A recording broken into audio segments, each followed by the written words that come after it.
The last episode of The Acolyte released last week, and we're going to go over 3 examples of bad writing within The Acolyte, what was disappointing to me as an author and a writer, and ways this can teach us how to become better writers. But first, go into the description and click on that link for a free ebook that will download right to you. Epic fantasy ebook. I've got book 2 coming out really soon for that ebook, so go ahead and get that. And remember to like, follow, and share, and all of that fun stuff. All right, let's do it.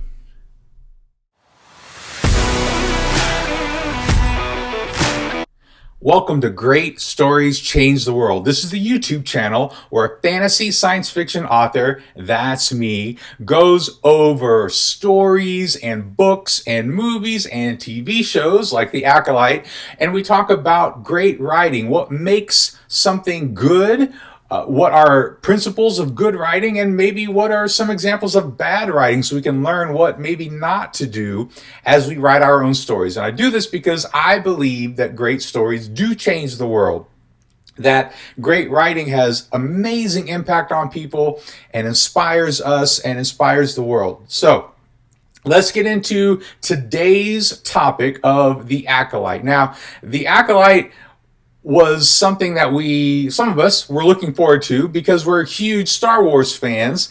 And just like a lot of the stuff that Disney has been putting out between Marvel and Star Wars, it's been hit or miss over the past few years.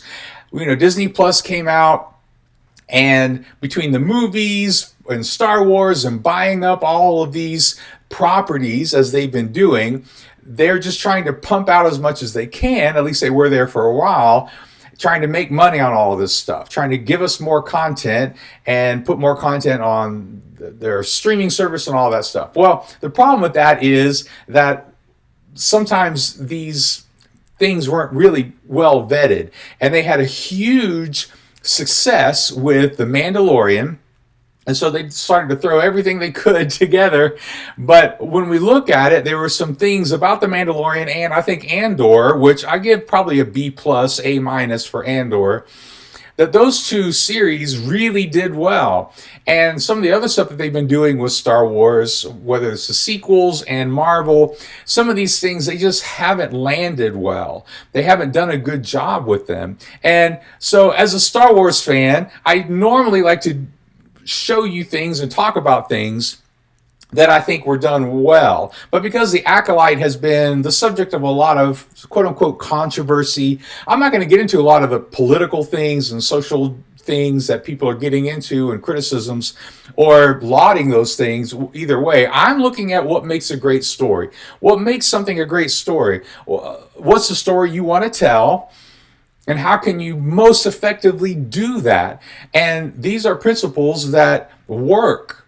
And we know that they work. And it's just kind of disappointing to me sometimes that Disney isn't in that place where they consistently make great stories, and which they should. They have a history of doing so, of being the highest quality.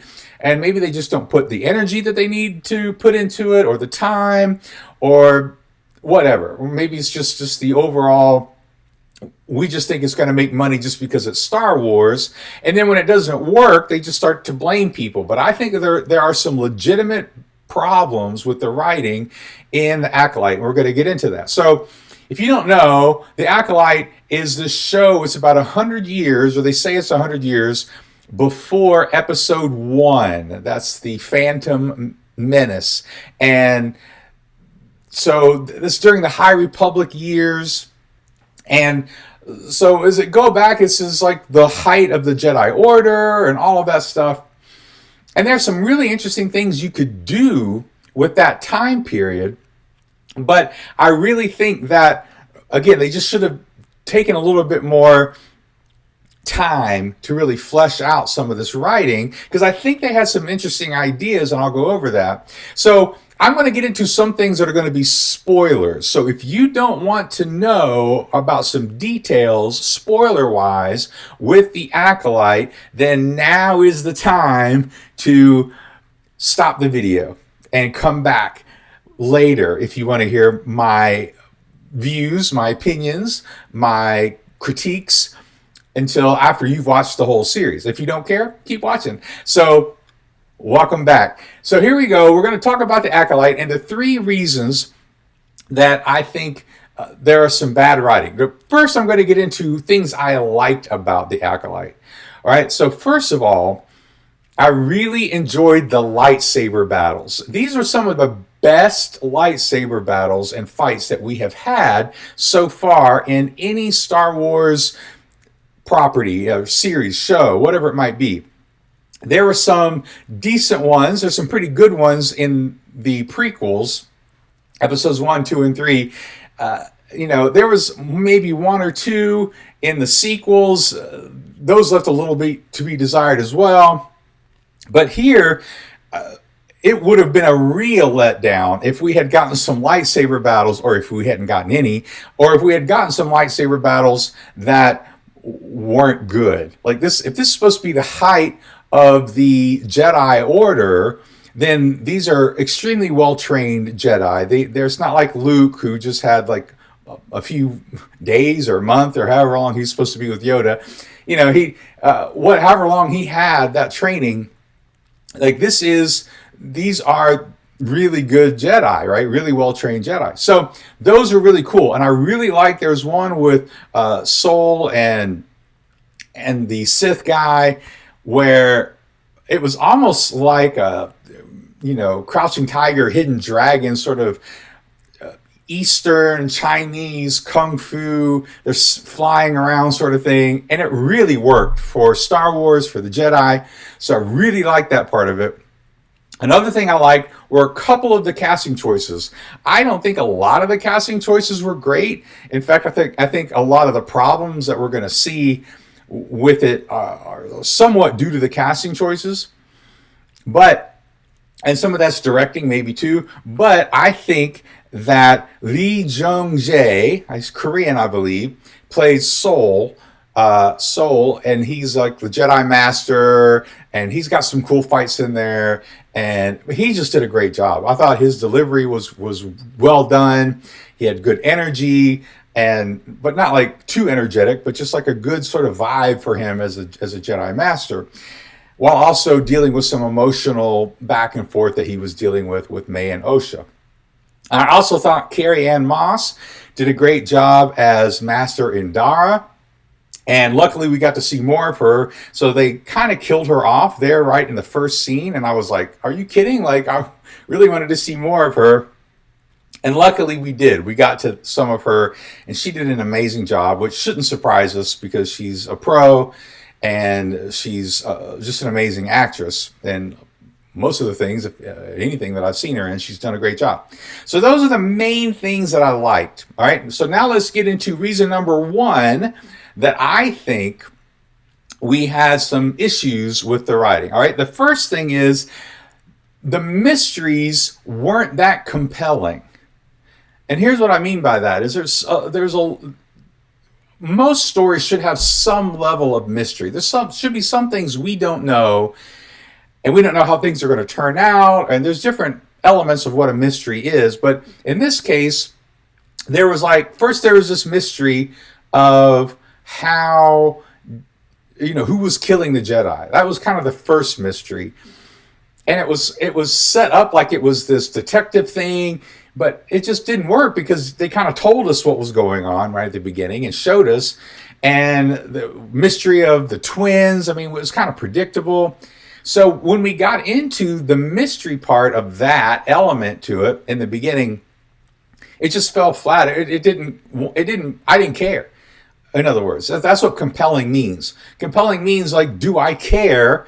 Am I going to keep watching this? Or can I just not wait, right, until I get to the next episode? And I realized I could wait. I didn't really care why they were killing these Jedi and what was going to happen. Because it was kind of predictable, number one, and I didn't have anybody's motivation other than, well, we probably shouldn't kill Jedi, right? That's, Star Wars, Jedi are cool. So that's and the other mystery that they kind of really landed, there's two other mysteries that they tried to drive the show with. One of them was, who is this Sith guy? What is he? Whoever he might be. and play Darth Plagueis or anything like that. Like, who is this Sith guy? And it just wasn't interesting until there was a lightsaber battle, and then we kind of cared. And then they showed he's really the young guy, and which was kind of cool in a certain sense, but it really didn't. They tried to make him like this cool, angsty young guy, and maybe for younger audiences that really worked. But for me, I was like, who is this guy? He's not really that interesting to me. And it's just that mystery didn't really play out for me. It didn't really compel me to keep watching. Well, who is this guy and who's he going to be? And then the third mystery was what happened to the twins. How did they get separated? What happened with the fire? What happened with the death of these witches and all of that stuff? So there was a lot of that I just thought was kind of and there are a lot of plot holes, and I'm not going to go into all the plot holes, but there were a lot of plot holes. And what that means is that things happen and there's not a reason why they happen, or it contradicts something that happened before. And, we get this kind of interesting world of these witches, but we don't really get any sort of real exploration of who they are or why they're separate, and why the Jedi care so much, and all of this stuff. There's just a lot of plot holes like that they just kind of assume you're going to go along with it, even though they're making up new powers and putting things out there. Like, they still never explained why, one of the masters is like, oh, I guess they're Sith again, but, in one of the prequels, right? And that's one of the things that a lot of criticisms have gone out there, and I think it's a valid criticism. Like, that's what Andor did well. That's what The Mandalorian did well. They told a new story and they came up with new stuff, but it still fit within the larger canon of what's going on.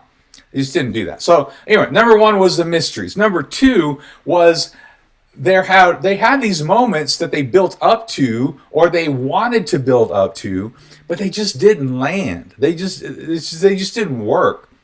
There was no satisfaction of whether it was a twist or whether it was a reveal. Like, none of it worked to me. None of it was like, oh, that's amazing. That's what you want when there's a reveal, when there's something that you've kind of been building up to. It was a mess, to be honest. And I'll go over a couple here. So there was a lack of a setup for some stuff. Like, for instance, here's my question. Why does May, one of the twins, she's got this revenge thing going. And I like revenge stories, by the way. So I thought that has some potential. But then she just kind of stops. Like, she goes all the way to the Wookiee Jedi's planet, and then she just kind of stops. No, I'm not going to do that anymore. And it's like they just sort of like manufacture conflict instead of it like setting up conflict because of choices that they have to make. And it forces people to make certain choices, and it just didn't make sense. That Basil character, so there's a little tracker character that helped them when it was convenient in the story for him to help them. But at one point, Basil, this little creature guy, he sabotages Soul's ship. We don't know why. Like, it's amazing. It's an amazingly bad piece of writing. Like, at no point do you set up, oh, he's a loose cannon, which that wouldn't make sense anyway. Why would you hire this guy? You'd have to set that up too. Why would you hire this guy if he's a loose cannon? You're Jedi. You should want whatever. It's bad. It's not good. Why did the Jedi lie? They did give a reason, let's be honest, but it wasn't a very good one. Like, if we tell them what's going on, they won't let us train her. Well, okay. Well then, but Jedi aren't supposed to lie. Like, that's kind of the whole thing. And I know there was a discussion about it, and people say, oh, they explained it. I just didn't think it landed emotionally. You didn't give me enough reason to believe that this was the only way, was for them to start lying about what happened, okay? And again, you could have made that way cooler. You could have really given me some hard reasons that made sense, if you want to get a Jedi to lie, it's got to be pretty major. But they just didn't do it. And really, that takes time and the brainstorming and realizing I've written myself into a corner, and that's okay. But now I got to write myself out of it and find the best solution, not just something, because that's kind of what's happened a lot in the Acolyte, is they would write themselves into a corner and then they would just say something like that's supposed to work. And I'm like, that doesn't work. That doesn't make this thing work that you want to have happen. So that's kind of what it felt like a lot of times. And as a writer, I get it. Like there are certain scenes and certain elements that you wanted to have happen, and you just wrote the plot to that point, but it just doesn't feel satisfactory. It doesn't feel real or authentic because the characters really didn't get there. You just put them there for your own, because you like the visual or you like the thing. A lot of the stuff was predictable. A lot of stuff that they wanted to do, I already went over that, was predictable. There was a real lack of setup on things. I will say I did like the idea. I still don't think they did it well. I like the idea of Osha kind of turning to the dark side because she kind of realizes the truth about her master. They did kind of set that up well in the sense of she looked up to this guy, looked at him as kind of a father figure. She cared about him, and she thought it was her own failure that she didn't become a Jedi. And then she realizes, no, he lied, and he killed my mother, and all of this stuff, and that disillusionment for her turning to the dark side, and her becoming the Acolyte. That's really where they were trying to go, and I get that, and it's not overall, it's not a bad arc. It's pretty good, actually. I think with all the other problems, it left me going, so what? And again, there was this whole thing at the end with May and Osha. Oh no, you go hide and I'll become the Acolyte. And it's like, why? Like, it's a big galaxy, man. And if you know anything about Star Wars, why do you have to hide? And again, this just wasn't emotionally set up. We didn't get there emotionally for the characters. The characters didn't get there. Excuse me. It's just stuff that happened. And that's what they wanted to set up. It wasn't something where it made sense, and the character, Osha did a little bit, but May didn't really take a journey. I mean, she didn't really take the kind of journey that she could have really had. A lot of the stuff with the Sith guy was weird. He's naked now, and it's just kind of weird. I know they were trying to do something different, but again, you could do different things without some of the things that they did. All right, number 3. So this is my third one, and this one will go a little shorter. Won't be as long. It's essentially a similar problem to most Star Wars movies and shows. Is the dialogue was just bad. I mean, most writers I know who love Star Wars wish they could write the dialogue for Star Wars. It's just mostly really bad. And sometimes it works when you have great casting, it can work. But a lot of these actors, actresses were given bad dialogue, and they weren't good enough to pull it off. Carrie Ann Moss was and is, and the guy who plays Soul, Lee Jung Jae, I'm trying to say his name right. They did a good job, and I thought they actually performed well given the dialogue that they had. And so when we're looking at it, that's another thing that can really mess with people, is the delivery of dialogue, but also the dialogue itself. The dialogue itself should tell you something, should have certain elements to it. And again, Star Wars famously or infamously has bad dialogue. And so this also had bad dialogue. So that's kind of my last one. I wish it had better dialogue, and I wish there was some better casting. But again, some of that's directing. Some of that's, when you're doing a show and a movie, it's so much different than writing a book because there are all these other elements. Like in the editing, maybe there were better choices and they just didn't like them, or they were too long, or they didn't take enough time in shooting. Maybe they didn't have the budget to really take the time to do several takes. And there's so much going on when you're filming things that the dialogue was legitimately bad, but maybe they weren't bad actors. They just didn't deliver right, and between editing and how they just kind of directed it, it just didn't work. So those are my 3 reasons why I thought The Acolyte had bad writing, and I don't really care about a season 2. I know they want me to. I know they want me to think, oh, what's going to happen next with May and Osha and all the yada yada. It doesn't really matter to me. And that's kind of where I've gotten to as a writer. If you can't make me care about something or someone in the series or the movie or the book, it's 50 pages. And sometimes within the show, it's the first episode.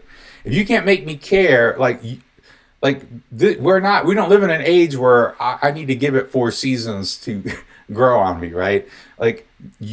There's so much competition out there. We have to learn as writers how to grab people and give them a compelling character and story, or characters and story, that keep them involved, and make them choose to spend time on what you're doing and what you're trying to say. And I think that's the problem with Star Wars and Marvel at this point, is they think we'll just watch it because it's Marvel and Star Wars, and I kind of do. But there's some Marvel movies I still haven't seen. Some of the recent Marvel movies I still haven't seen because I don't think I'm missing anything, right? And that's where we're getting to with Star Wars. And so that's my take on The Acolyte. You let me know what you think. You put some comments here. I love to get comments. I respond to them. So please let me know what you thought of The Acolyte, whether it was problems, or maybe you disagree with me, or you think I'm just being too harsh. I don't know. Let me know. And remember, go into the description and click on that link for free fantasy ebook. A lot of people love this book. It's short. And I've got book number 2, the sequel of that book, coming out soon. So it's going to be a series, and I think it's going to be a great one. I think a lot of people are going to really enjoy this series as it goes, because I got a lot planned for it. All right. So hopefully you're doing well. Remember to like and follow and share and all that stuff. Subscribe to the YouTube channel, and I'll see you later. Peace.